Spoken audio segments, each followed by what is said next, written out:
most famous costume, I think, is probably the Gone with the Wind costume. However, we were involved with the making of the ruby slippers. They brought them to Western Costume to have them sequined and beaded. Those shoes were really created by Western Costume, which is probably the most famous. My name is Eddie Marks. I'm the president of Western Costume Company here in Los Angeles, California. This is all full of Indians. A lot of this stuff was used in Dances with Wolves and all the different Indian movies, including probably The Squaw Man, which is the first movie Western Costume was ever involved in. Well, Western Costume was founded in 1912. It was founded by a gentleman named L.L. Burns, who was basically an Indian trader.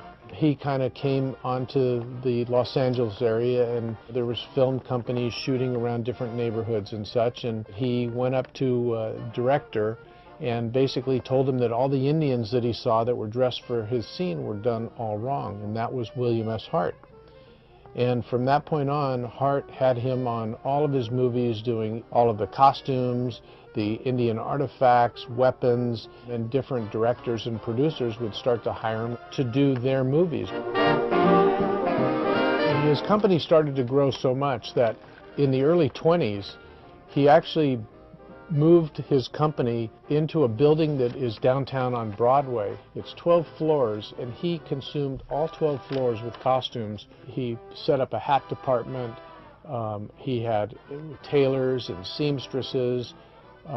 He created a research library that was the first of its kind. In today's world, here at Western Costume, we still have all the different shops. We still maintain the research library, and it was all based on his original theories on how he thought a costume company should be run, and we still follow a lot of the same ideas that he had back then. This is our biblical and Roman area.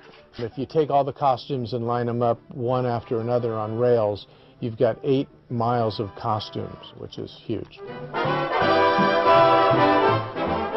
Television shows that we're working on now is Boardwalk Empire, Mad Men.